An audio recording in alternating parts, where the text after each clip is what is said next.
Buongiorno, ben ritrovati a questa prima edizione in diretta come sempre per raccontarvi le notizie del nostro territorio, tanta la cronaca, tanti collegamenti con le nostre redazioni. Torneremo a parlare della donna ritrovata in una pozza di sangue a Preganziole, parleremo anche della zona rossa a Treviso e soprattutto andiamo a Venezia dove lo sappiamo c'è il caso Venezzi dove insomma continua a far discutere questa vicenda, gli insulti ieri, le minacce di morte sui social, la denuncia dell'RSU, delle lavoratrici e dei lavoratori della Fenice. Ci difenderemo da questa meschinità e sulle accuse della direttrice d'orchestra dicono mai bullizzata.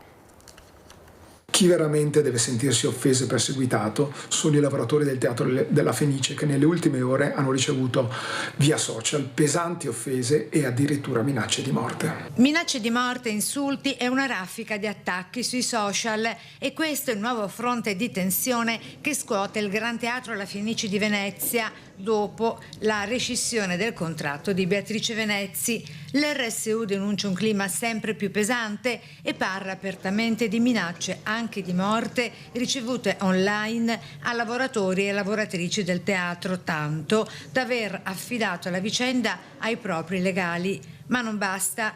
I delegati sindacali respingono ogni accusa di attacchi personali nei confronti della maestra Venezzi o di altre figure istituzionali, dicono. La signora Venezzi non perde occasione per attaccare i lavoratori del Teatro La Fenice. Nelle sue ultime dichiarazioni ci accusa di averla calunniata, offesa e bullizzata.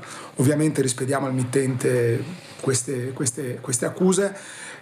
Abbiamo sempre parlato di questioni di metodo e di merito. Sulla vicenda ormai divenuta caso politico interviene in queste ore il capogruppo di Fratelli d'Italia alla Camera, Galeazzo Bignami, che difende la direttrice d'orchestra e lo stesso sovrintendente. Colabianchi ha scelto in autonomia. Reputavo arrogante la sinistra quando lo contestava perché aveva nominato Beatrice Venezzi. Non ho intenzione di essere altrettanto arrogante e commentare su chi con la solita autonomia ha scelto diversamente. Conclude così Bignami da Montecitorio, riaccendendo ulteriormente lo scontro politico sulla vicenda. Nel frattempo resta aperta la questione contrattuale alla Venezzi, come puntualizza da Ring Nicola Talmi, CGIL. Nei giorni scorsi si era incontrato con Colabianchi per discutere sul rinnovo della RSU. E io gli ho fatto la domanda precisa. Ho detto, ma esiste un contratto con la dottoressa Venezzi? Perché quello è il tema, no? E lui in quell'occasione, quindi riunione ufficiale, insomma, mi ha risposto che sì, c'è. E quando abbiamo chiesto di poterlo vedere, ha detto a tempo debito. E mentre la Venezzi interviene con una nota dicendo che la rescissione delle sue collaborazioni con la Fenice andrà chiarita nelle motivazioni e a cui si dovrà rispondere in modo opportuno, annunciando implicitamente battaglia legale, altrettanto fa sapere Colabianchi. Tutto sarà affrontato nelle sedi dovute, dice tramite il suo ufficio stampa. Vero è che se si arriverà ad una battaglia giudiziaria e a un eventuale risarcimento, il tema vero è: chi pagherà il conto? Non vorrei anche che per colpa di Colabianchi dovessimo pagare anche qualche penale. Il sovrintendente del Teatro La Fenice Nicola Colabianchi esprime in una nota la più ferma e sincera solidarietà a tutti i dipendenti del teatro che in questi giorni sono stati oggetto di minacce anche di estrema gravità sui social del teatro e sui profili social personali. Tali episodi, si legge, sono inaccettabili e profondamente lesivi non solo della dignità delle persone coinvolte ma anche dei valori fondamentali di rispetto, civiltà e convivenza che devono sempre caratterizzare la nostra comunità. Confido, prosegue Colabianchi, che si possa ristabilire in tempi rapidi un clima sereno e costruttivo che consenta a ciascuno di svolgere il proprio lavoro con la necessaria tranquillità ed dedizione, restituendo al teatro quel contesto di armonia e collaborazione che da sempre ne rappresenta l'essenza.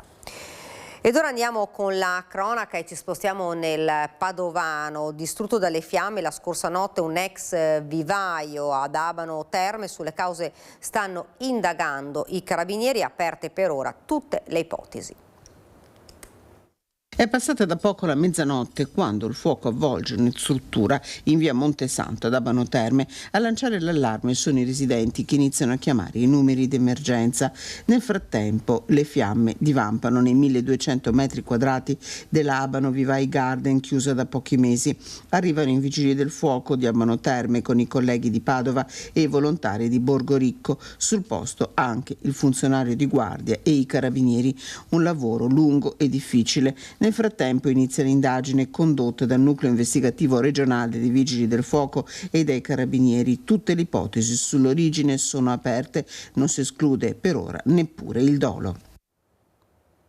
E rimaniamo nel padovano, denuncia un furto nel proprio garage ma finisce nei guai. La polizia trova droga e bilancino tra gli scaffali di un appartamento in via Saetta, proprio a Padova. I ladri però tornano sulla scena e vengono arrestati in flagrante con gli arnesi da scasso. Sul posto per noi sono andati Marta Zatta e Federico Cibotto.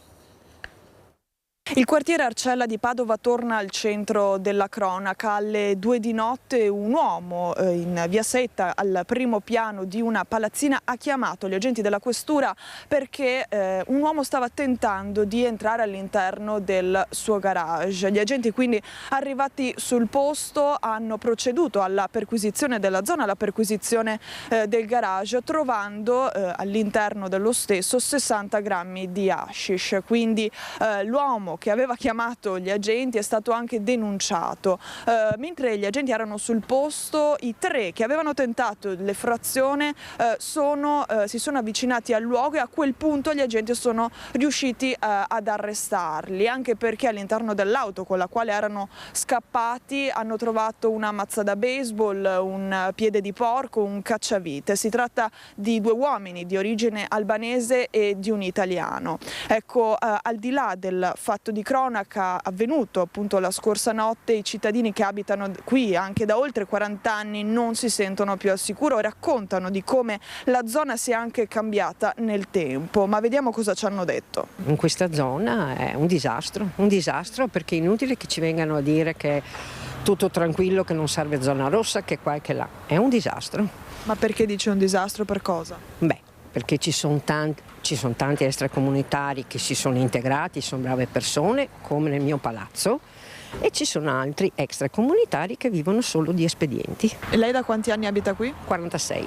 E com'è cambiata nel tempo? Tutto è cambiato, tutto. Prima non eravamo così tanti, c'erano tutta gente italiana abbastanza tranquilla. Chiaro che c'è anche l'italiano, insomma, che non facciamo questioni di colore o cosa. Adesso è diventato invivibile, soprattutto anche uscire la sera. Io non esco la sera, però... Non si sente al sicuro? No. La zona non è molto sicura, però quello che è rassicurante è che spesso si vedono passare auto della polizia, i carabinieri, quindi da una parte il senso di sicurezza c'è perché le forze dell'ordine sono presenti, però peraltro non è... Ci sono spesso magari episodi come questo di spari? Sì, ma anche molti tentativi di furto, di ingresso anche nel nostro condominio è successo, quindi... Questa zona è una zona sicura? Mica tanto, proprio per niente. Cosa la preoccupa? Purtroppo ci sono parecchi migranti cattivi, insomma, persone, dobbiamo stare molto attenti all'occhio. Siamo in una zona proprio brutta, bruttissima, diciamo. Io è da 50 anni che abito qui, però io qua gli ultimi 2 o 3 anni è una cosa disastrosa proprio. A casa di un mio amico che abita proprio avanti qua, sono andato in garage ancora l'anno scorso, gli hanno fregato la bicicletta molto costosa. Quindi non è la prima volta? No, se vai in giro per le stradine vedi le case che hanno le inferriate ai primi piani, quindi vuol dire che... E lei abita qui da molti anni? 45. E com'è cambiata nel tempo? Si è popolata molto. E diciamo, e a livello di gente che è venuta a abitare qui? Lasciamo perdere. E noi continuiamo con la cronaca, ma ci spostiamo in Friuli Venezia Giulia, andiamo a Trieste, dove è stata disposta per lunedì l'autopsia sul corpo di Marisa Polli, la donna di 82 anni trovata senza vita nell'appartamento di via Cozzi. L'ipotesi sarebbe quella di una caduta accidentale. È stata disposta per lunedì l'autopsia sul corpo di Marisa Polli, l'82enne trovata senza vita nel suo appartamento al Civico 3 di via Gozzi a Trieste nella serata del 27 aprile. A condurre gli esami il professor Stefano Derrico dell'Istituto di Medicina Legale dell'Università di Trieste. Fra le ipotesi emerse nelle ultime ore, quella di una morte accidentale a causa di una caduta dal letto. La donna avrebbe sbattuto la testa e rimediato alcune fratture. Questo potrebbe spiegare le tracce di sangue trovate in camera da letto. Bloccata a terra, l'anziana non sarebbe riuscita a chiedere aiuto. A un primo esame del cadavere non sarebbero stati rinvenuti chiari segni di violenza. Ad ogni modo sarà proprio l'autopsia a chiarire le cause del decesso, che risalirebbe ad alcuni giorni fa. L'allarme era stato lanciato da un parente della donna che non la sentiva da giorni. Lunedì sera, poco dopo le 21, era stato necessario l'intervento dei vigili del fuoco per forzare la porta ed entrare nell'appartamento. Dopo il ritrovamento del cadavere erano entrati in azione i carabinieri con il nucleo dei rilievi scientifici. Le indagini sono condotte dal pubblico ministero Federico Frezza. Marisa Polli viveva da sola e aveva un passato da paziente psichiatrica. Qualche anno fa la morte del suo unico figlio, episodio che ha inciso pesantemente sullo stato di fragilità della donna. Andiamo ora a Grado, dove è stata smantellata dai carabinieri una complessa rete di spaccio di droga. In manette un giovane di 35 anni, 5 le persone denunciate a piede libero. Un 35enne residente a Grado è stato arrestato lo scorso 10 dicembre nell'ambito di un'operazione condotta dal Comando Provinciale dei Carabinieri di Gorizia, a seguito della quale altre 5 persone sono state deferite a piede libero. L'uomo deve rispondere di un totale di 12 capi di imputazioni, reati di estrema gravità. L'indagine si è sviluppata in seguito al ritrovamento nel giugno del 2024 del cadavere di un 43enne, il cui decesso era stato causato da un'overdose di eroina combinata con il consumo di cocaina ed alcol. Analizzando meticolosamente i dispositivi digitali della vittima, in particolare la corrispondenza WhatsApp, i carabinieri sono risaliti ai contatti serrati dal linguaggio criptico ma decifrabile con la persona poi arrestata. L'indagine ha assunto, a partire dai primi mesi del 2025, una portata vasta e strutturata, che ha monitorato i contatti fra l'allora ancora solo indagato e numerosi clienti, svelando il gergo alla base dei contatti, ma anche il modus operandi grazie ad appostamenti e pedinamenti. Il sistema di spaccio era gestito direttamente dal 35enne dal proprio domicilio. Una busta di plastica appesa al cancelletto della sua abitazione fungeva da sportello clandestino. L'acquirente arrivava, infilava la mano nella busta e ritirava lo stupefacente. Per rifornirsi della droga, l'uomo aveva ideato una serie di modalità particolari. Parte dello stupefacente arrivava attraverso viaggi programmati verso stazioni ferroviarie, altre volte si rivolgeva a complici che fungevano da autisti, persino di corrieri professionali ignari del contenuto dei pacchi. Inoltre il 35enne utilizzava Telegram, anche in questo caso attraverso un linguaggio cifrato. Un coetaneo dell'arrestato è stato identificato quale anello cruciale del traffico, e spesso egli recuperava la droga presso i fornitori in cambio di una sorta di mancia monetaria. Anche la fidanzata dell'arrestato risultava coinvolta. I militari l'hanno infatti sorpresa mentre nascondeva in bocca dosi di eroina. Altri sequestri hanno riguardato stupefacenti occultati all'interno delle autovetture. Oltre all'hashish e all'eroina sono stati recuperati metadone, MDMA e dosi della droga dello stupro, bilancini, strumenti di precisione e ingenti somme di denaro in contanti. La procura di Gorizia, titolare dell'indagine, ha ritenuto necessario l'arresto non solo alla luce dei gravi indizi di colpevolezza raccolti, ma anche perché era emerso un inquietante pericolo di fuga, oltre alla reiterazione del reato. L'uomo infatti aveva intenzione di lasciare il nostro paese per il Sud America. Ed ora torniamo in Veneto, andiamo subito a Marostica, dove c'è stata una rapina in una sala slot. Ci racconta tutto la nostra Monica Smider insieme ad Andrea Benetti per la parte tecnica. Monica, buongiorno, a te la linea. Buongiorno a te Daniela, buongiorno a tutti i nostri telespettatori. Siamo in diretta da Marostica, precisamente siamo in via Montegrappa, con noi il sindaco Matteo Mozzo. La rapina è avvenuta in piena notte, intorno alle 3, ai danni della sala slot che vedete alle nostre spalle, la sala slot Admiral. Alle 3 di notte un uomo, pare italiano, di giovane età, con il volto travisato, è penetrato all'interno del locale. Dentro c'erano 2 persone, un cliente e una dipendente. Si è diretto verso la cassa e minacciando la cassiera con il coltello ha intimato di consegnargli il denaro che era all'interno del registratore di cassa. Il bottino in realtà pare magro, forse una 50 di euro. Poi l'uomo è fuggito, le immagini pare della videosorveglianza sia del locale che del comune aiuteranno in qualche modo le indagini dei carabinieri che stanno lavorando per cercare di individuare il responsabile di questa rapina. Siamo andati anche all'interno della sala slot nel tentativo di intervistare la proprietaria, i proprietari del locale, ma ancora sotto shock, hanno preferito non rilasciare dichiarazioni. Naturalmente c'è preoccupazione in paese, sentiamo le reazioni subito dal sindaco Matteo Mozzo. Intanto buongiorno allo studio e buongiorno a tutti i telespettatori. La situazione è sicuramente di apprensione, c'è da dire che per fortuna quello che risulta essere un caso isolato. Direi che la situazione su Marostica, almeno per il momento, è decisamente mitigata da quello che è l'importante presenza delle forze dell'ordine sul territorio.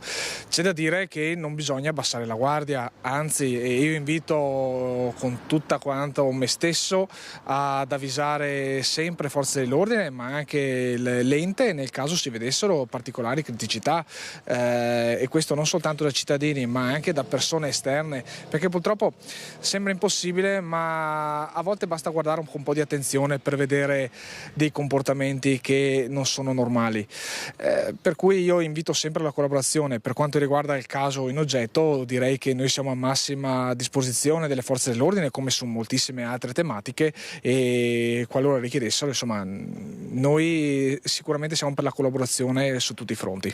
Collaborazione con le forze dell'ordine, segnalare eventuali movimenti strani, episodi sospetti. Mi fa venire in mente, sindaco, il controllo di vicinato.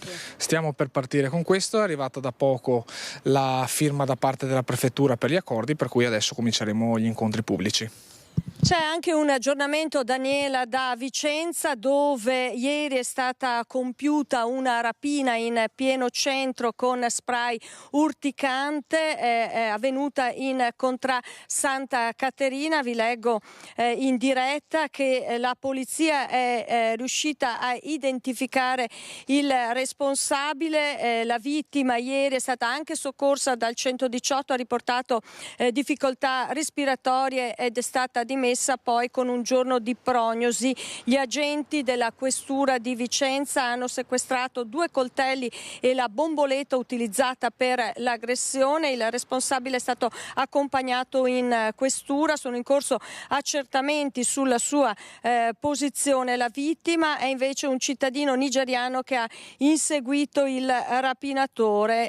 Al momento è in stato di fermo un tunisino, quindi c'è anche un aggiornamento su un altro episodio, su un'altra rapina avvenuta ieri mattina in pieno centro a Vicenza. Allora, per quanto riguarda il collegamento da Marostica, io direi è tutto. Ringrazio il sindaco Matteo Mozzo e se non ci sono domande restituisco la linea allo studio. Grazie davvero. Noi andiamo avanti con la nostra prima edizione e andiamo di nuovo a Padova, dove c'è stato un incidente con il traffico in tilt lungo la A13, ripercussioni giunte fino all'area proprio di Padova per un tir che si è ribaltato in mattinata a Occhiobello.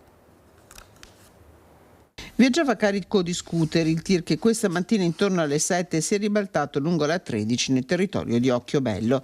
Il mezzo pesante percorreva la strada in direzione nord nella carreggiata che da Bologna porta verso Padova. Un ribaltamento è avvenuto in modo autonomo che non ha causato conseguenze al conducente né coinvolto altri mezzi. Pesanti le ripercussioni sul traffico, con l'autostrada bloccata all'altezza di Occhiobello fino a metà mattina. Sul posto sono arrivati i vigili del fuoco dal comando di Rovigo e Ferrara che hanno operato con l'autogru per la messa in sicurezza e la rimozione del tir. Sulle cause dell'incidente sta indagando la polizia stradale. E sempre con la cronaca andiamo a Venezia, dove una storia che sta facendo discutere è quella di un bimbo iperattivo ed è stata contestata, sembra, la relazione delle maestre, ma ci racconta tutto la nostra Anna Maria Parisi. Anna Maria, buongiorno, a te la linea.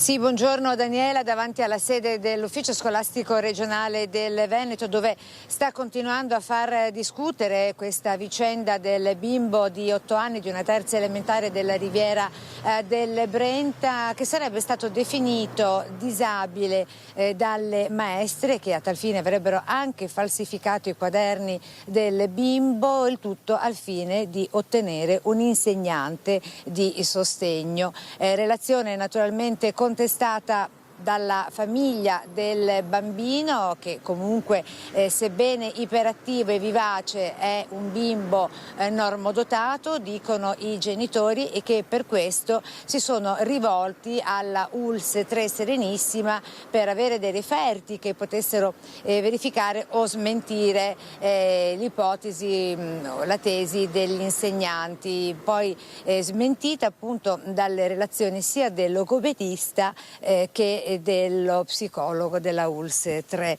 La famiglia parla quindi di una relazione falsa e sostiene appunto che sarebbero stati alterati i quaderni scolastici del bimbo per rafforzare questa ricostruzione, e la dirigente scolastica interpellata ha ammesso che le maestre in questione, si tratta di 2 maestre, hanno sbagliato e che i quaderni erano stati alterati, sì, ma non falsificati. Ora Daniela, si attendono le verifiche da parte dell'ufficio scolastico regionale, mentre anche diversi sindaci della Riviera del Brenta stanno seguendo con attenzione questa vicenda, che potrebbe aprire interrogativi molto seri sulla gestione scolastica e sulla tutela dei minori. E naturalmente stiamo verificando anche noi quanto riportato dal quotidiano Il Gazzettino, dal collega Fulvio Fenzo, per questa vicenda che è veramente delicatissima e che emerge a pochi giorni dall'altra vicenda che ha scosso sempre l'ufficio scolastico del territorio, quando è emerso che un insegnante di Mestre aveva tagliato i capelli a 2 ragazzine soltanto perché avevano chiesto spiegazione su una relazione. Ed è tutto, ti restituisco la linea con la parte tecnica curata da Sandro Ponchio. Daniela. Grazie davvero ad Anna Maria Parisi. Ovviamente torneremo a parlare di questa vicenda anche nel corso dei nostri telegiornali. Ora invece abbiamo detto in apertura che avremmo parlato di zona rossa, delle polemiche che ci sono. Lo avremmo fatto con il nostro Christian Arboit, che lo vedo già sul nostro schermo a Treviso con il sindaco Mario Conte. Christian, buongiorno, a te la linea. Buongiorno a te Daniela, a tutti i telespettatori di Antena 3, anche da Tommaso Migot che sta curando la parte tecnica. Il nodo migranti ancora una volta in primo piano con la protesta, il sit-in che è stato annunciato in queste ore, in questi minuti in realtà, dall'opposizione in Consiglio Comunale per il pomeriggio di oggi. Il fronte è caldo, resta caldo dopo giorni, settimane abbastanza tese. Conoscete la questione. Sindaco Mario Conte, che pomeriggio sarà? C'è questo sit-in che è stato preannunciato dalle opposizioni proprio nel corso del Consiglio Comunale. C'è chi organizza sit-in e chi organizza l'accoglienza. Noi stiamo dalla parte di chi, insieme al prefetto, la Caritas, Sant'Egidio, sta organizzando un'accoglienza dignitosa nei limiti di quelle che sono le disponibilità di spazi e di risorse. Poi c'è chi invece è strumentale e cerca di raccattare qualche voto con queste iniziative, quindi per me sarà un pomeriggio di lavoro, di consiglio comunale, per qualcun altro sarà un pomeriggio di proteste che non porteranno a nulla, però vabbè, cioè, questa è la politica. Certo che chiedono casa, chiedono lavoro e portano il tutto al comune, no? Quindi se invece di fare i sit-in si dessero da fare per trovargli una casa, per trovargli un lavoro, forse farebbero qualcosa di più buono per l'umanità, però la politica è questa, no? Chiacchierare, urlare, sbandierare, scaricare i problemi sul sindaco. Lascio che facciano, noi continuiamo a lavorare in modo serio con le istituzioni, in rete, con la diocesi attraverso la Caritas, con il prefetto che tra l'altro è colui che ha anche la responsabilità dei flussi migratori in quanto rappresentante dello Stato, con Sant'Egidio. Noi come amministrazione, ricordo che siamo un'amministrazione che ha fatto tantissimo da un punto di vista dell'accoglienza, ha investito risorse, ha ampliato gli spazi, però arriva anche un momento dove bisogna dire basta, nel senso che fare il passo più lungo della gamba significa poi creare disagi, problemi, intolleranza e allontana anche il processo di integrazione, quindi noi siamo dalla parte dell'integrazione, quella vera. Senta Sindaco, parlava di dialogo istituzionale, mi conferma domani c'è un vertice in prefettura sul nodo dei migranti? Sì, domani c'è l'ennesimo vertice in prefettura, proprio a conferma che c'è una parte istituzionale che sta lavorando seriamente sul tema dell'immigrazione e poi ci sarà qualcuno che continuerà a protestare sotto i portici. Noi siamo quelli che lavorano per il bene della comunità nostra e per il bene di questi migranti, che sono persone che hanno una dignità e che devono essere accolte nel migliore dei modi, non essere utilizzati e politicizzati. Senta Sindaco, ma che cosa emergerà dal vertice di domani? C'è già una prospettiva, una soluzione ipotizzabile? Emergerà per esempio che coloro che portano i migranti sotto il municipio non li portano invece nelle sedi preposte per iniziare un percorso di inserimento sociale, ma quindi si certifica la strumentalizzazione della vicenda, no? Ci sono dei servizi sociali dove queste persone non sono state portate, non sono state coinvolte, quindi chiunque voglia avere un aiuto da parte del comune deve innanzitutto rivolgersi ai servizi sociali e non ai centri sociali, non venire a dormire sotto i portici, non andare sotto la prefettura. Quindi non sono stati fatti i passaggi istituzionali giusti, lei dice? No, le persone identificate che dormivano sotto i portici non si sono mai presentate in comune, per esempio, ma non perché sono cattive persone, perché quelle persone che li hanno usati in realtà non li hanno consigliati nel modo giusto, però ci sta. Noi domani non so dirvi ovviamente cosa verrà fuori da questo vertice, ma continueremo, come abbiamo fatto in passato, a lavorare in modo serio e responsabile per il bene di queste persone che arrivano nel nostro territorio scappando da tante e diverse situazioni e anche per il bene della nostra comunità, che deve essere messa nella condizione di poter vivere un percorso di integrazione che sia equilibrato. Altro fronte per certi versi collaterale, quello della zona rossa, hanno fatto discutere le immagini diffuse anche da alcuni residenti di Via Roma, questo alterco violento tra due soggetti. Tra le persone che hanno ripreso questa scena anche l'avvocato Fabio Crea, che lei ben conosce. Fabio Crea con i residenti della zona che dicono qui i controlli vanno potenziati, in queste settimane non hanno funzionato sufficientemente. Mi piace partire anche dalla riflessione dei commercianti che ho sentito proprio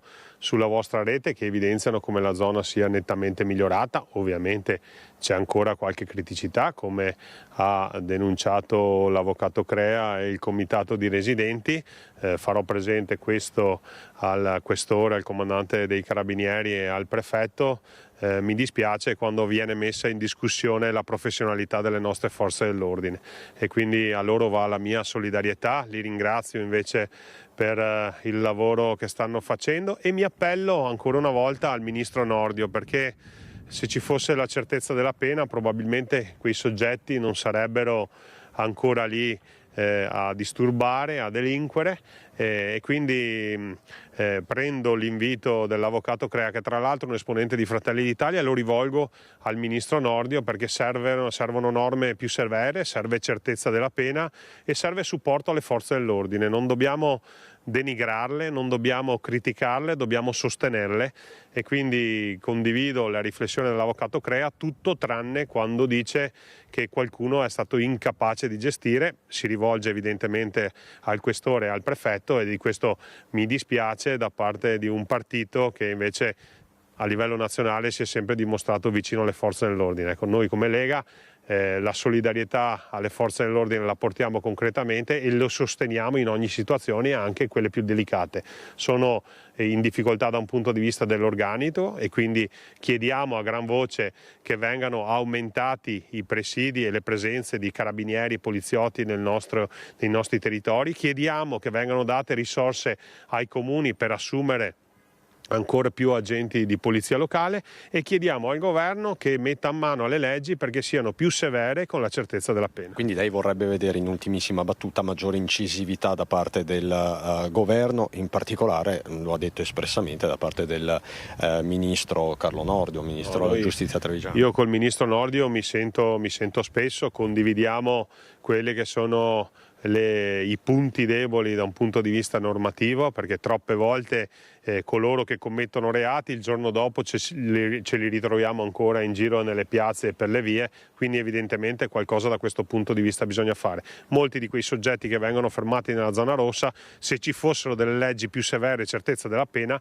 non sarebbero nella zona rossa, ma sarebbero probabilmente in galera. Ecco, noi chiediamo che le forze dell'ordine abbiano gli strumenti normativi per poter intervenire e poter essere efficaci, perché continuare a criticarli come ha fatto l'avvocato Crea in questi ultimi giorni certamente non aiuta l'operato delle forze dell'ordine.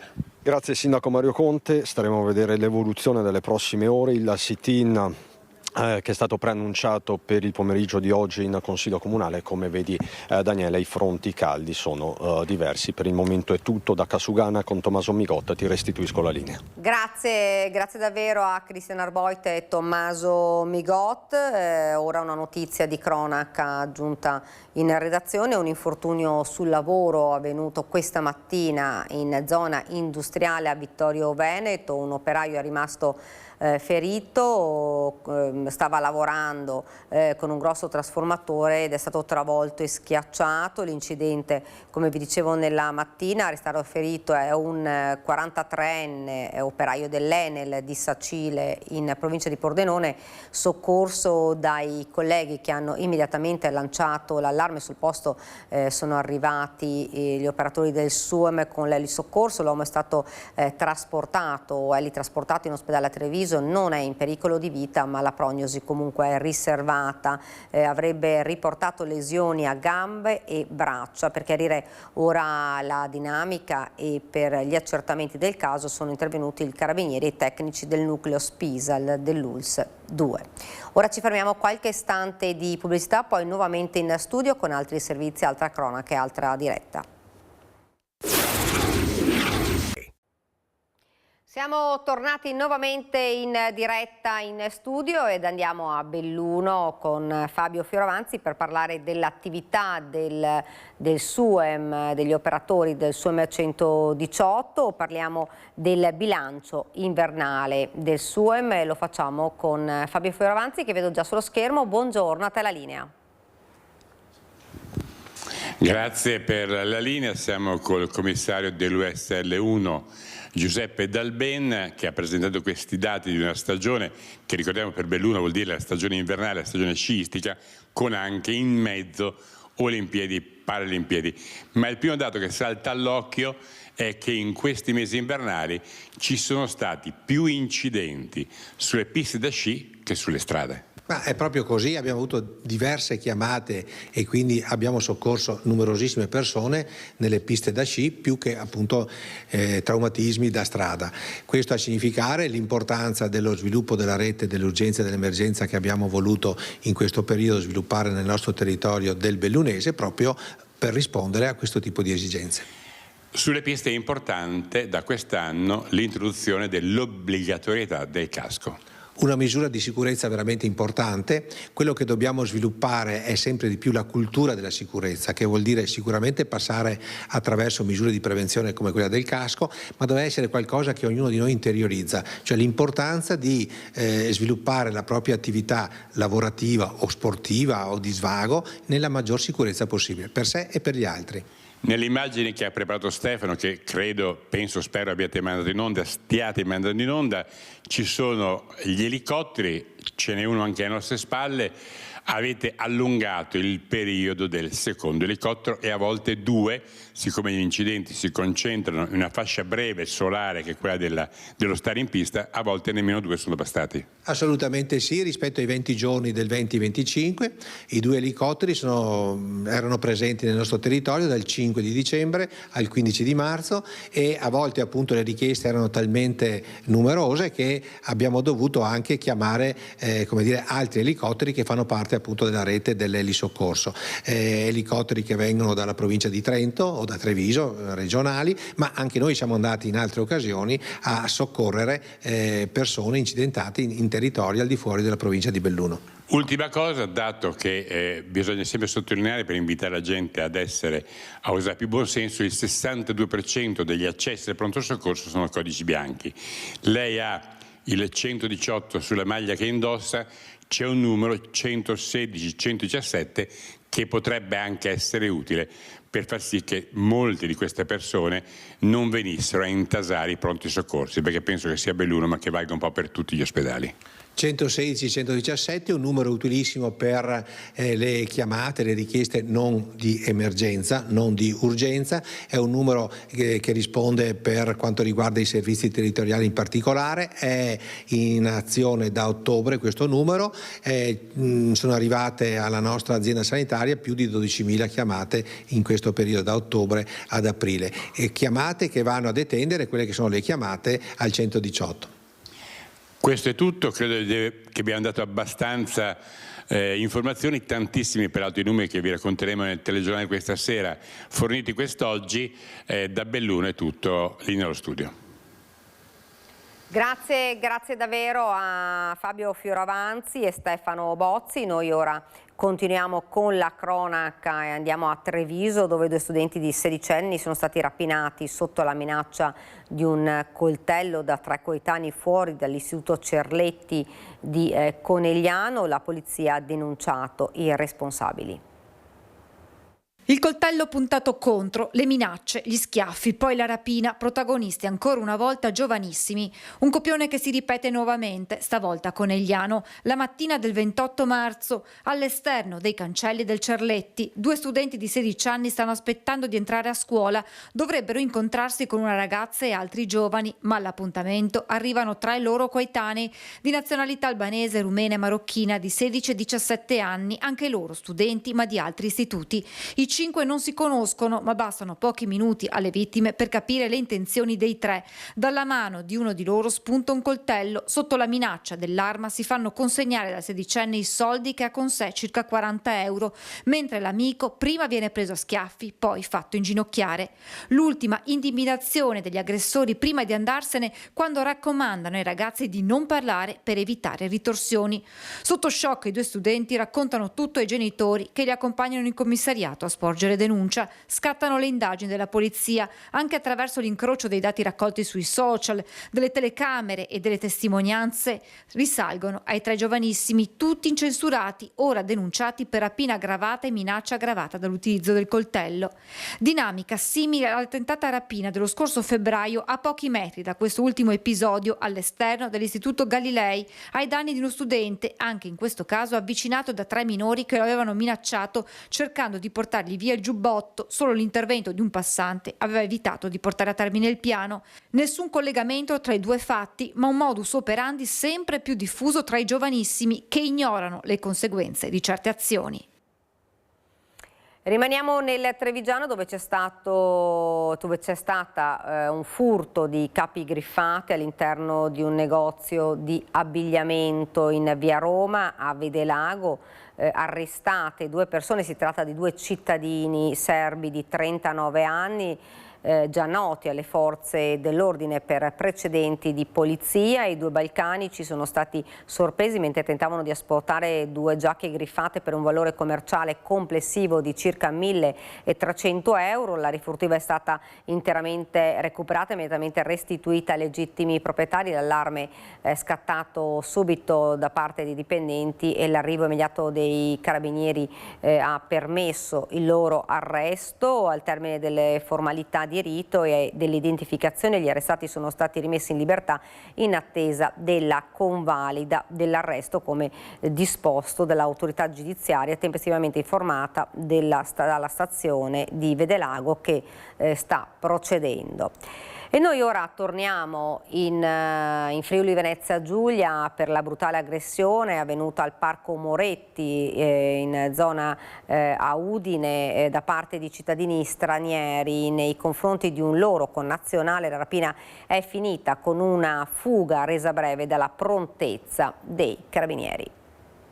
Hanno atteso il momento giusto, approfittando delle ombre che si allungavano sul Parco Moretti per scagliarsi con violenza contro un loro connazionale. Un'imboscata in piena regola consumata l'altra sera nel cuore di Udine. La vittima non ha avuto nemmeno il tempo di reagire. I due aggressori, 32 e 33 anni, lo hanno travolto con furia, fatta di calci e pugni, colpendolo ripetutamente per annientare ogni resistenza. L'obiettivo era chiaro: strappargli lo zaino dalle spalle e l'orologio dal polso, lasciandolo a terra dolorante prima di dileguarsi tra le siepi e i vialetti del parco.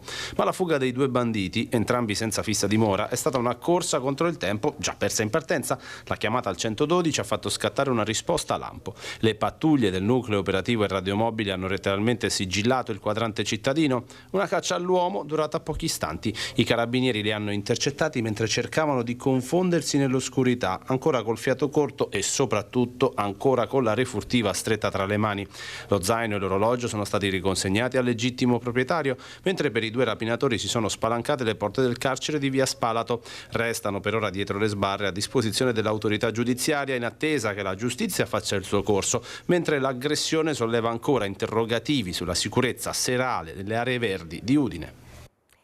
E torniamo in Veneto, sempre con la cronaca, perché continuano le indagini sull'omicidio di Marco Cossi. Contanto è stata fissata la data dei funerali che si svolgeranno sabato alle 10 nella chiesa di Tencarola di Selvazzano Dentro. Nuovo sopralluogo della polizia a casa di Samuele Donadello, il 46enne padovano in carcere con l'accusa di aver ucciso Marco Cossi, il 48enne originario di Latisana, massacrato a coltellate la notte del 19 aprile in via Isonzo a Padova. Donadello si è autoaccusato del delitto, ma la sua ricostruzione del movente deve essere verificata. I poliziotti stanno cercando riscontri, analizzando i messaggi tra i due, la loro conoscenza e facendo accertamenti anche sulla vittimologia, ricostruendo tutto ciò che riguarda la storia della vittima. Donadello infatti ha raccontato di aver accoltellato Marco Cossi nel tentativo di difendersi durante una colluttazione dopo che si erano dati appuntamento in via Isonzo per parlare dell'attività di food truck che dovevano aprire insieme e che, sempre secondo il racconto del killer, sarebbe stata una copertura per lo smercio di droghe sintetiche. Gli accertamenti stanno proseguendo, ci saranno delle risposte che arriveranno appunto a livello scientifico, a livello appunto medico-legale, e anche si sta lavorando per meglio definire e delineare il movente e anche quelle che sono state le iniziali dichiarazioni autoaccusatorie o autoindizianti. Viene chiamata confessione, in realtà più che una confessione sono dichiarazioni autoindizianti, autoaccusatorie, che vanno anche queste riscontrate, e quindi fra questi anche capire bene alcuni aspetti sul movente e anche sull'arma utilizzata, quindi questo stiletto, questo pugnale, che ad oggi ancora non è stato ritrovato.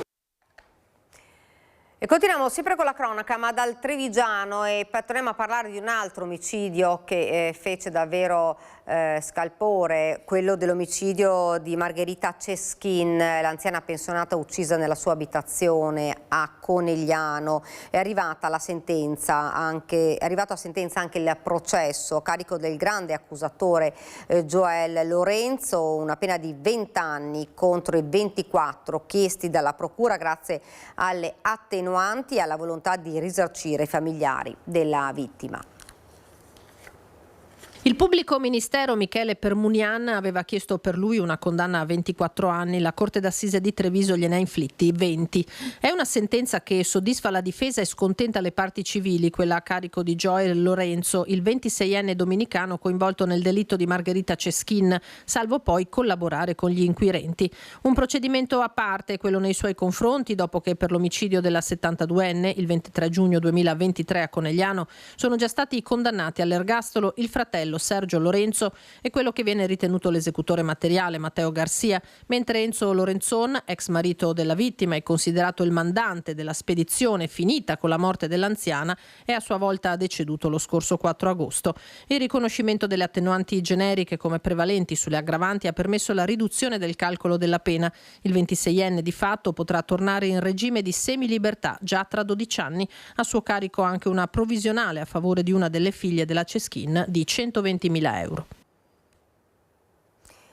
Operazione sotto copertura tra Italia e Stati Uniti contro la pedopornografia online. 3 arresti e 6 denunce tra le persone finite in manette, anche un uomo di 70 anni in provincia di Belluno, già noto alle forze dell'ordine per precedenti specifici.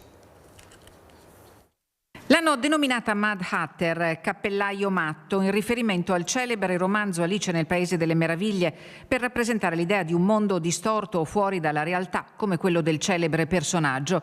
Un'indagine lunga e complessa, iniziata nel 2024 e condotta sotto copertura negli ambienti criminali della rete, che ha portato a smantellare una rete di diffusione di materiale pedopornografico. 3 le persone arrestate in flagranza di reato, 6 quelle denunciate. In manette un 70enne residente in provincia di Belluno con precedenti specifici, trovato in possesso di un ingente archivio di materiale pedopornografico. Con lui in carcere sono finiti anche un 63enne arrestato nel Mantovano e un 28enne rintracciato in provincia di Como. Al centro dell'operazione, coordinata dalla Procura di Roma e condotta dagli specialisti della Polizia Postale di Venezia, Bari, Cagliari, Firenze, Milano, Roma e Torino, il monitoraggio dei canali internazionali di scambio di contenuti illegali, con il supporto dell'FBI, che ha consentito di acquisire informazioni utili a dare un volto e un nome agli attuali indagati. Gli investigatori hanno individuato migliaia di file dal contenuto raccapricciante, abusi su minori anche in tenerissima età, in alcuni casi realizzati e manipolati con l'uso dell'intelligenza artificiale. 9 le perquisizioni domiciliari eseguite in tutta Italia, da nord a sud, con l'impiego di circa 50 operatori specializzati. Oltre ai 3 arresti, la Polizia Postale ha denunciato a piede libero 6 persone di età compresa tra i 30 e i 70 anni, residenti nelle province di Bari, Oristano, Massa, Firenze, Lecco e Frosinone. Dura la reazione delle istituzioni. Il presidente della Regione Veneto, Alberto Stefani, parla di reato gravissimo e odioso e sottolinea l'urgenza di rafforzare le tutele per i minori online, rilanciando la necessità di limiti più stringenti all'accesso ai social per i più giovani. Ed ora lasciamo per il momento la cronaca e ci colleghiamo subito, lo vedo già pronto nello schermo, il senatore Luca De Carlo, presidente della 9ª Commissione. Intanto buongiorno. Buongiorno, grazie dell'invito. E parliamo subito della notizia di oggi, una notizia importante: è stata approvata la legge sul pane, che è insomma attesa. Sì, insomma da qualche anno gli operatori e gli artigiani in particolare, che sono la stragrande maggioranza di coloro i quali fanno oggi il pane, quasi il 95%, richiedevano da tempo un quadro normativo che andava modificato anche alla luce dei cambiamenti anche di distribuzione e quindi dell'avvento della grande distribuzione, della possibilità di congelare il pane e poi di rivenderlo, e quindi una normativa che da un lato consente una maggiore diciamo così, informazione al consumatore, che è un bene imprescindibile, e dall'altra agli artigiani invece, ai nostri straordinari operatori, quella di vedersi riconosciuto un ruolo che è quello di tutela, garanzia di una tradizione, quella del pane, che è tutta italiana ma anche europea, e dall'altra del potersi vedere riconoscere la terminologia di pane fresco solo al pane fatto appunto senza interruzione del processo. L'altro pane,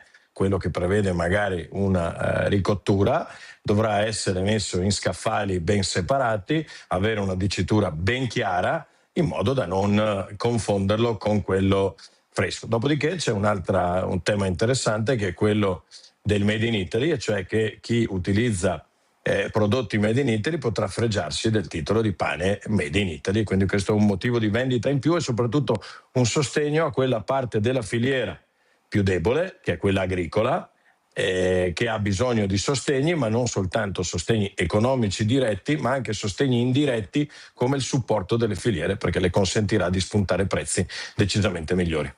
Questo è ora un passo importante, atteso e voluto, ce ne saranno altri nei prossimi mesi? Questo è il primo passo per la legge ovviamente sul pane, che dovrà essere approvata alla Camera, ma insomma è frutto di grandissimo lavoro e di un'interlocuzione serrata anche con la Comunità Europea. Io avrei voluto ad esempio che non si potesse usare pane caldo per il pane scaldato nella grande distribuzione o pane appena sfornato. In realtà non si può. Non abbiamo potuto mettere perché oggettivamente se esce da un forno, anche se solo per riscaldamento, caldo è, quindi era una condizione che non potevamo utilizzare. Però insomma la dicitura fresco e non fresco è già abbastanza discriminante su questo. Adesso deve andare alla Camera, mi auguro che nel più breve tempo possibile si possa chiudere.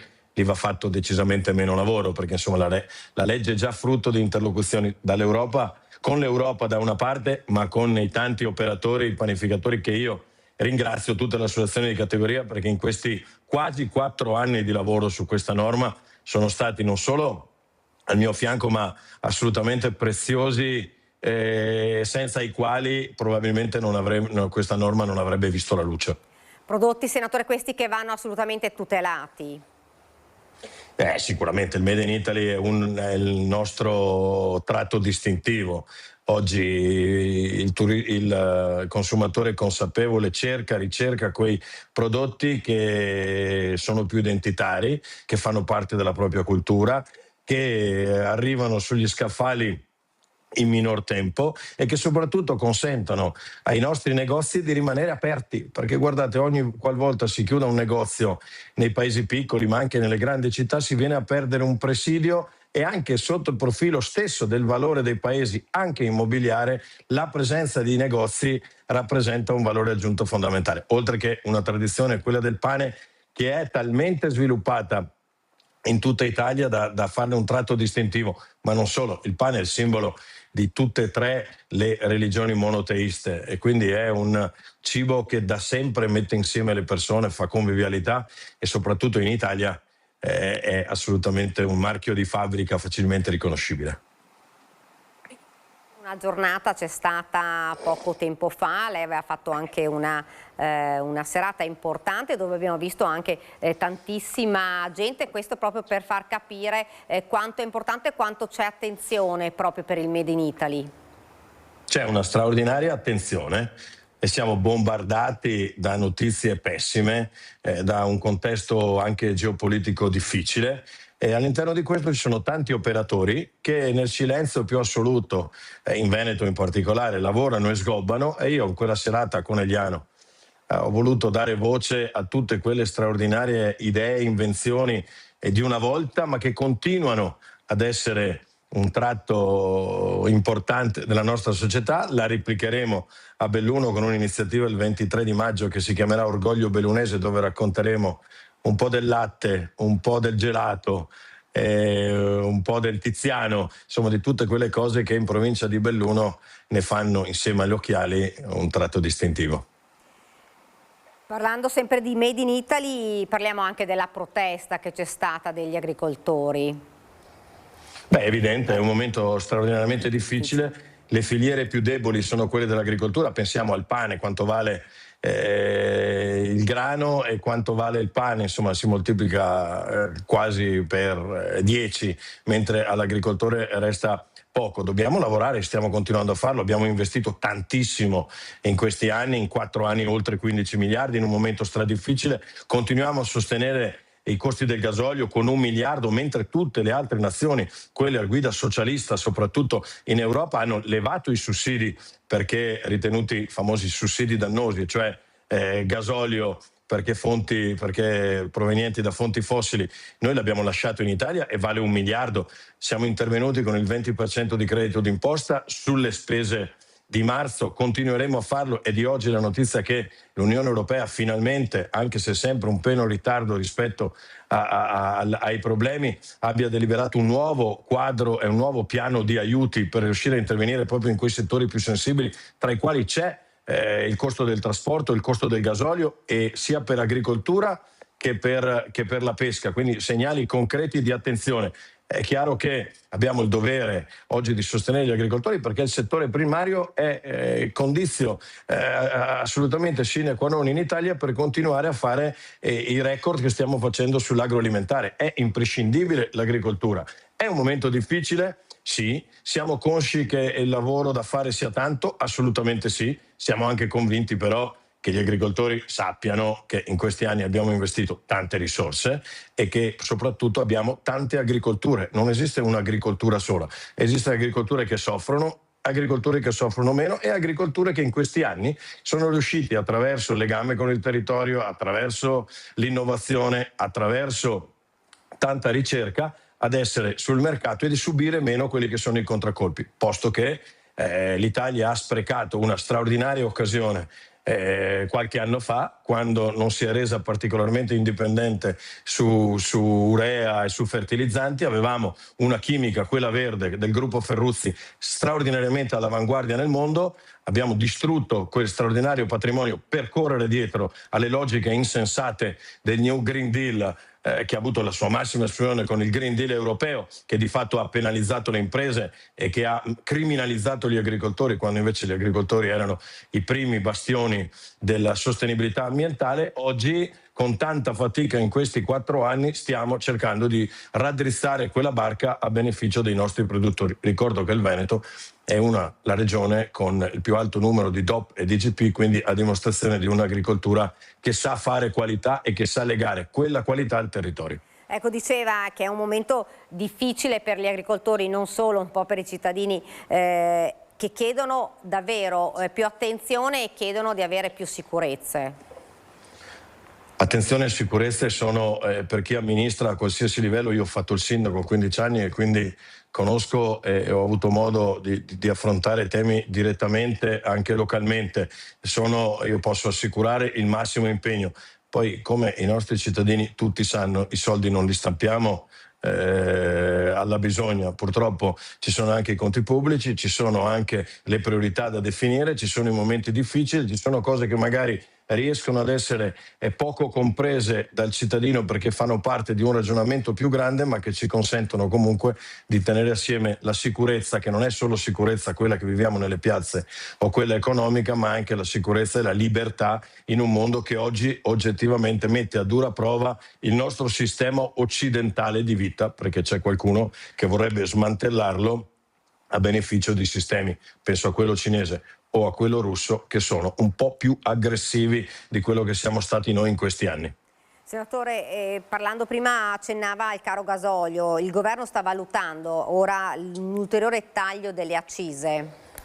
Noi siamo già intervenuti con 25 centesimi e siamo intervenuti soprattutto ad evitare che la speculazione mangiasse tutto questo intervento. Non ci rallegra il fatto di essere la nazione dove il gasolio costa meno in Europa, perché a noi non interessa se dagli altri pagano di più. Vogliamo continuamente e costantemente adeguare e riuscire ad abbassare il gasolio, che è frutto di una serie di condizioni geopolitiche che dallo stretto di Hormuz in poi condizionano tutto questo. Paghiamo uno scotto grandissimo, che è quello di essere assolutamente pendenti da altre nazioni. Ci siamo illusi che il gas russo e la Merkel potessero garantirci per sempre gasolio e gas a buon mercato. Non è stato così. Abbiamo bisogno quanto prima di fare un serio piano sul nucleare per renderci maggiormente indipendenti, anche perché le nazioni che abbiamo vicino, dalla Slovenia alla Russia, alla Francia, lo fanno e come, compresa la Spagna, tanto citata per aver aumentato le rinnovabili, ma che in realtà poggia la sua fortuna in termini di prezzo sul fatto che oltre il 20% sia fatto dal nucleare. Dobbiamo dimenticare l'ideologia, pensare al sano pragmatismo, differenziare quanto più le fonti e nel mentre intervenire proprio per lenire le situazioni di disagio, anche attraverso questo nuovo quadro normativo europeo che ci consentirà di intervenire sul settore energia senza dover andare incontro alle infrazioni sugli aiuti di Stato. Senatore, prima di lasciarla vorrei ricordare l'appuntamento a Belluno, perché lo sappiamo, insomma, il Made in Italy rimane comunque uno degli argomenti più importanti, dove insomma la gente vuole sapere. 23 maggio, ore 10:30, Palazzo Crepadona, Orgoglio Bellunese. 4, forse 5, adesso vediamo se riesco a aggiungerne, storie di successo che sono partite in provincia di Belluno ma che hanno dato lustro all'Italia intera. Pensate che la prima latteria cooperativa nasce grazie a Don Antonio della Lucia in un comune dell'Agordino, a dimostrazione di oggi, come oggi quelle cooperative lattearie tierocasearie come Latte Busche, che danno lustro a tutto il Veneto, siano nate proprio in provincia di Belluno. Dell'occhiale ne abbiamo già parlato tantissimo, nasce il Made in Italy, nasce a Calalzo di Cadore nel 1897. Non esiste una testimonianza di una scritta Made in Italy come quella che c'è su un'asta degli occhiali che risalga a prima del 1897 e che sia diversa da quella di Calalzo. Quindi un orgoglio che portiamo con noi, ma che vogliamo raccontare alla gente anche in momenti di difficoltà, per mettere assieme, per metterci stare assieme sulle cose che ci uniscono e una volta tanto lasciare perdere le cose che ci dividono, perché spesso vediamo la vita solo come un continuo e costante litigio. In realtà dovremmo valorizzare le tante cose che ci accomunano piuttosto che quelle che ci dividono. Grazie davvero, senatore, grazie e buon lavoro. Grazie, buon lavoro. Ci fermiamo ora, qualche istante di pubblicità, poi torniamo nuovamente qui in diretta in studio. Siamo tornati in studio in diretta e parliamo delle ricadute, ne avevamo parlato prima anche con il senatore De Carlo, le ricadute economiche della guerra in Iran, nella provincia pro-berica. Il centro studi della CISL di Vicenza ha calcolato che se durasse fino a fine anno costerà 1.600 euro per ogni famiglia vicentina. Ad affermarlo Raffaele Consiglio, il segretario provinciale della CISL. Per noi sono andati il nostro Daniele Garbini insieme a Simone Squarcina per la parte tecnica. La guerra in Iran e le ricadute economiche sul territorio vicentino, un po' il tema è questo, il focus di una conferenza stampa che si è appena conclusa qui alla CISL di Vicenza, insomma un'analisi approfondita su quello che sono le ricadute, soprattutto anche in previsione degli scenari possibili in caso di eventuale sospensione o immediata tra 3 mesi o a fine anno, insomma uno scenario inquietante analizzato sotto vari punti di vista. Ci fa il punto Raffaele Consiglio, il segretario generale della CISL provinciale vicentina. Qual è la situazione? Il dato che emerge e che vi preoccupa di più in questo momento? Il dato che emerge è che nel caso la guerra continui, oltre ovviamente a tutto ciò che si trascina dietro e che non dimentichiamo, anzi, ma anche da un punto di vista economico sta mettendo in ginocchio il nostro territorio.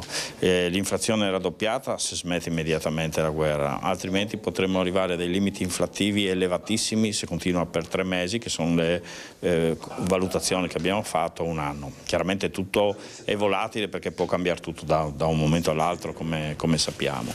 La cosa che ci preoccupa è che questa inflazione non è determinata dall'incremento dei consumi interni o dall'incremento dei salari interni, è un'inflazione subita perché si trasporta dell'energia o dei beni a prezzi superiori a causa dei prezzi del trasporto e della chiusura dello Stretto di Hormuz. Questa è una cosa molto molto preoccupante che mette in difficoltà certamente le aziende, ma soprattutto le famiglie di Vicenza e del paese. Ecco, si parlava anche prima cosa fare, perché in questo momento si è all'interno di un'economia globale, europea, con le difficoltà, insomma avete analizzato vari responsabili in questo caso che potrebbero in qualche modo incidere soprattutto alla metodologia di affrontare questo momento di crisi. Certo, per prima cosa dobbiamo assolutamente combattere le speculazioni. Da questo punto di vista ogni cittadino, la dico proprio così, deve dare la sua mano. La speculazione sta nei grandi gruppi dell'energia, se la dovessero fare, ma sta anche nel nostro tessuto territoriale. Ecco, dobbiamo stare molto attenti a combattere queste speculazioni, perché in un momento così difficile abbiamo bisogno di stare tutti uniti, di dare un segnale forte e chiaro, di uscirne tutti quanti insieme. Altra cosa molto importante è che questa grave difficoltà, che si aggiunge a una difficoltà del nostro paese a crescere, la possiamo risolvere certamente se smette immediatamente, anche per questioni umanitarie ovviamente, se smette immediatamente la guerra, ma la possiamo risolvere se torniamo a crescere crescere economicamente, socialmente, culturalmente. Questo lo possiamo fare soltanto se ci mettiamo seduti tutti insieme, se ci diamo un progetto per poter portare la provincia di Vicenza e il Veneto nei territori, nei posti, nei modi, a essere quello che vogliamo che diventi. Ecco, per concludere, lei aveva anche parlato di fare un patto, no? Un patto tra industrie e famiglie, soprattutto mettersi al tavolo e discutere di questo anche a livello locale. È importante proprio essere consapevoli. Sì, è importante parlarsi. Il nostro è un paese che finché c'era la capacità di tenersi insieme come corpi intermedi è riuscito a superare le più grandi crisi della storia, dal dopoguerra ad oggi. Ecco, noi crediamo che oggi si sia smessa questa capacità di interloquire, si ragiona per polarizzazioni, per estremi, mentre oggi abbiamo bisogno di coesione sociale perché usciamo tutti insieme, imprese e lavoratori, da una crisi del genere. In occasione della giornata mondiale per la sicurezza sul lavoro, per una settimana la nostra rete trasmetterà il TG Sicurezza, iniziativa del progetto Scuole Geniali, video e contenuti multimediali realizzati da 9 istituti del territorio, le premiazioni all'M9 di Mestre. Ciao! Oggi vi presentiamo la prima puntata del TG Sicurezza Scuole Geniali, realizzato dai giovani per sensibilizzare soprattutto gli adulti. È con un TG prodotto dai ragazzi che all'Auditorium M9 di Mestre, Sicurezza sul lavoro e stradale, sono diventate protagoniste dell'evento conclusivo del progetto Scuole Geniali, Sicurezza, Educazione, Ingegneria. Appuntamento che mette al centro le nuove generazioni nella produzione della cultura della prevenzione. L'iniziativa promossa da INAIL Veneto e dall'Ordine degli Ingegneri della Città Metropolitana di Venezia con il supporto di numerosi partner. Sono scuole geniali, veramente geniali, e hanno una marcia in più loro. Sono bravissimi e bravissime, hanno creato delle cose che sono molto utili. Il piacere di vedere il livello con cui sono stati sviluppati è una cosa che ci riempie di estrema soddisfazione. Per INAIL significa investire sul futuro, su quelli che saranno i lavoratori del domani e che quindi speriamo crescano con una consapevolezza più elevata di quella che abbiamo noi. Circa 200 gli studenti provenienti dall'area metropolitana di Venezia, 9 gli istituti comprensivi del territorio partecipanti, ragazzi e ragazze che nel corso dei mesi hanno lavorato con il supporto di docenti e ingegneri tutor per realizzare contenuti originali e innovativi, dagli elaborati multimediali ai video prodotti. I lavori sono stati selezionati anche attraverso un concorso social che ha coinvolto circa 2500 adulti chiamati a votare online le opere realizzate dai ragazzi. Tra le prime classificate, la Scuola Olivi di Chioggia. Ehi, ciao, cosa ti è successo all'occhio? Non mi ha messo gli occhiali. Non erano necessari, ho pensato. Hai cambiato taglio di capelli? Moderno. No, ho dimenticato di staccare il interruttore e ti metto i guanti. Vedete alle mie spalle i manifesti, si parlava di sicurezza, quindi sicurezza sul lavoro, sicurezza stradale è quella che noi ovviamente combattiamo, o meglio cerchiamo di diffondere il verbo della sicurezza stradale, che è importantissimo. TG Sicurezza andrà in onda per 7 giorni su Antenna 3 dal 30 aprile al 9 maggio alle 13:30 e in replica alla sera alle 20:50. Grazie per aver seguito il TG Sicurezza. E parliamo proprio di questo con l'ospite che si è collegato in questo momento con noi, Vittorio Baroni, autore e project manager di Scuole Geniali. Buongiorno. Vediamo se riusciamo si è bloccato, vediamo se riusciamo a ripristinare il collegamento per parlare proprio di questo progetto che andrà in onda sulla nostra emittente già a partire da domani. Vediamo se i nostri registi riescono a ricollegarsi. Vittorio Baroni, non so se mi sente. No, abbiamo ancora qualche problema.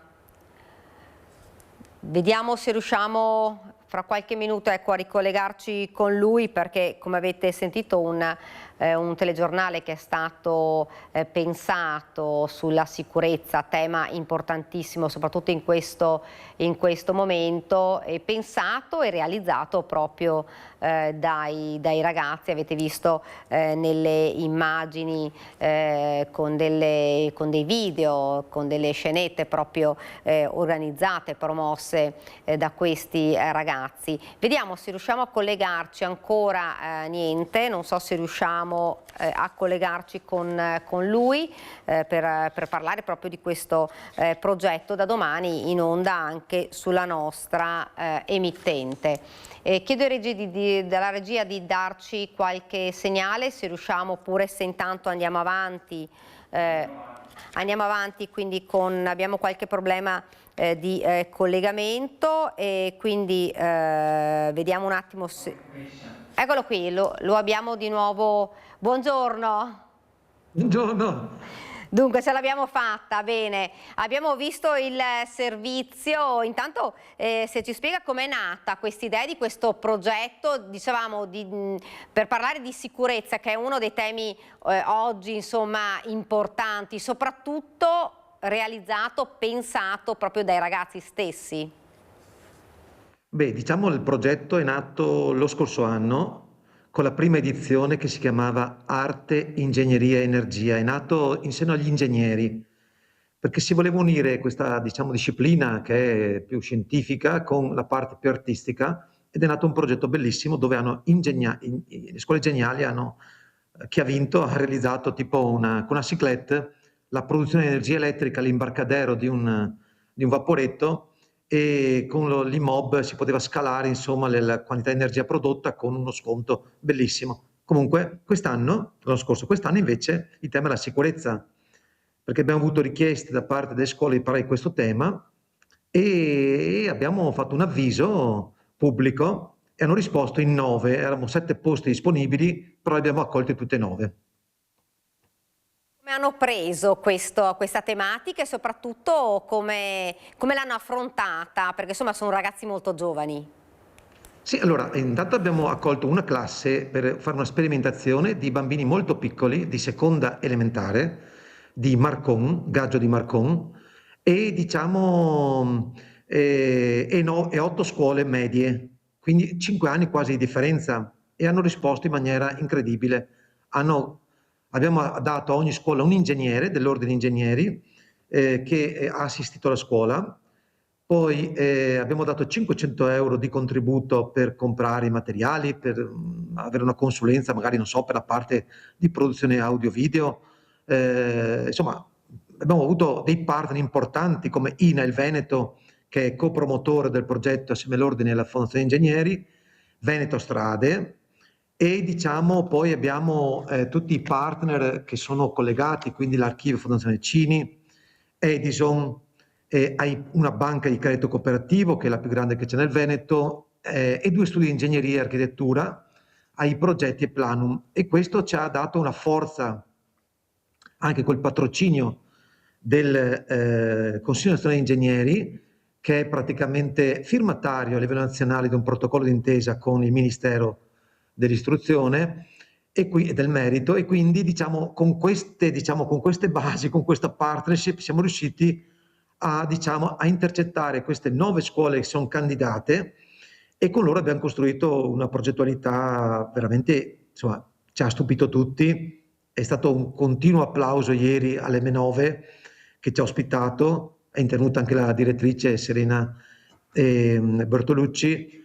Ieri è stata contenta, ha sposato in pieno questo progetto, e diciamo che i risultati si vedono. Hanno partecipato alle votazioni delle opere dei ragazzi 2500 persone, in un gruppo che quest'anno si è aggiunto a quello dell'anno scorso, sono 5000 cittadini, quindi sta crescendo questa cosa. Oggi il sindaco di Chioggia, per dire, mi manda un messaggio, anche un altro a dire il vero, e vogliamo fare una cosa per Chioggia così, quindi c'è interesse, ecco, c'è voglia di fare.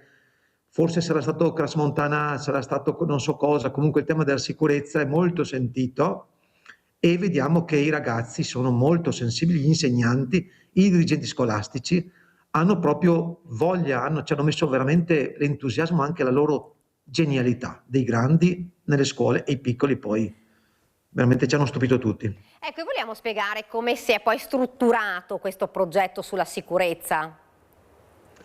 Sì, allora si è strutturato così. Noi abbiamo fatto a inizio d'anno, lo scorso anno a dicembre abbiamo lanciato il bando, l'avviso, assieme a INAIL Veneto, Ordine Ingegneri, dove praticamente abbiamo detto scuole della città metropolitana di Venezia, da Portogruaro fino a Chioggia, candidatevi. Si sono candidate in 9, 7 era il limite, abbiamo accolte tutte e 9. Poi abbiamo fatto un primo incontro di coordinamento, un seminario diciamo tecnico, organizzativo con gli insegnanti e i coordinatori. E in questo incontro abbiamo, se guardate nel sito scuolegeniali.net, c'è una sezione dedicata, si chiama seminario organizzativo, e là abbiamo tutti i materiali condivisi con le scuole, con gli insegnanti. Si entra con la password e abbiamo, diciamo, fatto vedere esempi di video fatti, di poster fatti in Italia come in Europa, e per ispirare, ecco, per capire anche loro le loro preferenze. E poi abbiamo scelto con loro, le date degli incontri, i primi incontri, e siamo andati scuola per scuola con l'ingegnere a fare, diciamo, il primo incontro conoscitivo e organizzativo con i ragazzi e le ragazze di ogni scuola, con gli insegnanti, e là abbiamo individuato già delle diversità, tipo tra scuola e scuola, avevano già scelto il tema, avevano coinvolto, non so, certe scuole, tutte le terze, oppure la seconda, cioè hanno scelto loro come far partecipare i ragazzi. Fatto questo, tutto il mese di marzo le scuole hanno dedicato alle produzioni, ci hanno mandato una bozza di idea di cosa, diciamo, avevano pensato come, diciamo, tema, perché potevano scegliere tra obbligatorio per tutti, c'era la sicurezza sul lavoro, sui luoghi di lavoro, potrebbe essere anche scuola, potrebbe essere anche casa, abbiamo detto, e potrebbe essere il lavoro in generale. Quindi loro hanno selezionato, non so, alcuni esperti, non so, un ispettore del lavoro, un pompiere, un poliziotto, eccetera, no? Per la parte stradale, ma hanno scelto anche dei partner esterni e sono andati a produrre poi i materiali, videoclip da 30 secondi ciascuno. Quindi un videoclip a testa e un poster a testa per la parte della sicurezza sul lavoro. Poi potevano scegliere tra sicurezza stradale e sicurezza nautica, e hanno scelto chi stradale, chi nautica, hanno scelto, insomma, le scuole di Venezia, soprattutto la parte nautica. E hanno prodotto anche qua un videoclip e un poster, videoclip sempre a 30 secondi, e poi il poster in formato 100x70, gli abbiamo dato noi il materiale, eccetera, e tutti hanno prodotto questo. Poi c'è stata una volontarietà. C'è chi ha prodotto, ad esempio, un cartello stradale, Chioggia, ad esempio, ha prodotto un cartello stradale sul tema dell'uso dello smartphone in auto e in bicicletta. E nel TG poi li abbiamo inseriti tutti questi materiali, le interviste, eccetera. Poi cosa abbiamo fatto? Abbiamo fatto un concorso online su un gruppo Facebook, così nessuno può barare a comprarsi i voti, eccetera, perché sapete che ci sono anche chi si possono acquistare pacchetti di voti, i like, no? No, invece entri nel gruppo, sei iscritto e nel gruppo voti il progetto che ti piace di più. Hanno votato in 2500, il gruppo si chiama Scuole Geniali, e poi, diciamo, è stata fatta una classifica social. Questa classifica ha determinato un risultato. Si è votato per 9 giorni, dal 11 al 20 di aprile. Contemporaneamente una giuria tecnica qualitativa formata da ingegneri, dall'INAIL, da Veneto Strade, e 5 persone hanno votato i progetti secondo criteri di qualità, 4 criteri che li trovate nell'avviso pubblico, e tutti sapevano quali erano i criteri, quindi non so, la qualità del video, se è coerente, la sceneggiatura, alcuni aspetti, diciamo, qualitativi. Bene. È stata fatta una seconda classifica della giuria qualitativa che ha determinato un risultato, una classifica, quindi avevamo 2 classifiche. E poi abbiamo comunicato la classifica social, e durante l'evento di ieri abbiamo comunicato anche la classifica della giuria qualitativa. In più c'è una terza classifica, che è una classifica mista tra la parte social, la giuria popolare, e la giuria qualitativa, che dà un risultato. Quindi abbiamo avuto 3 scuole che hanno vinto, diciamo, il concorso.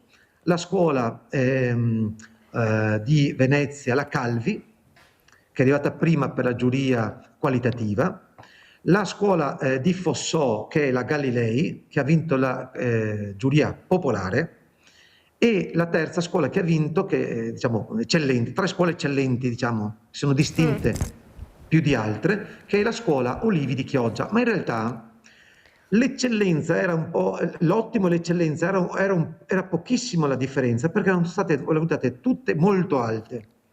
Diciamo che la media è dalla media dell'8,5, tutte quante, e arrivava al 9, 9,5. Quindi diciamo che il risultato è stato veramente sorprendente da parte sia social sia qualitativo. Ecco, questo è un po' come è strutturato il progetto. Poi da oggi, anzi da ieri sera, tutti i TG partner, le televisioni partner, i media partner del progetto diffondono queste 7 puntate del TG Sicurezza, che sono 5 minuti, che contengono i video, stradale, lavoro, nautico, i poster, le interviste e anche un'altra cosa. Abbiamo anche inserito dentro un aspetto che è, diciamo, di produzione nostra, con un disegnatore della Disney che si chiama Valerio Eld. Abbiamo fatto 14 soggetti, 14 pupazzi mascotte, dove hanno il nome e il cognome parlante. Adesso per farvi capire, sono questi, ecco, i pupazzi, tipo, non so, Anna Casco, Lilli Ancora, Elena Attenzione, Lele Sicuro, Lele Semaforo, hanno il nome normale e il cognome parlante. Cioè ogni cognome, diciamo, distingue un aspetto dei temi della sicurezza. E di questi abbiamo inserito nel TG, si vede che esce, quando si vede il TG si esce il personaggio, e i 4 conduttori del TG, che sono 4 bravissimi ragazzi che abbiamo premiato ieri con l'attestato di merito del Foscarini. Eccoli qua i 2 che li vediamo qua in onda, e eccola qua un'altra che parla, sono in 4, e lanciano, ecco, questo che vedete che esce adesso è la mascotte Anna Casco. Anna Casco praticamente che dice così, Anna è una giovane ingegnera che non si separa mai del suo casco. Giallo racconta che la sicurezza nasce prima di tutto dalla testa. Pensare, prevedere, proteggersi, anche il gesto più semplice come indossare un casco può salvare la vita. Senta. E quindi abbiamo fatto anche la mostra poi. Ieri abbiamo inaugurato la mostra che è all'M9 fino al 3 maggio, libero, accesso libero, gratuito. E in più un'altra cosa, abbiamo il libro che è questo.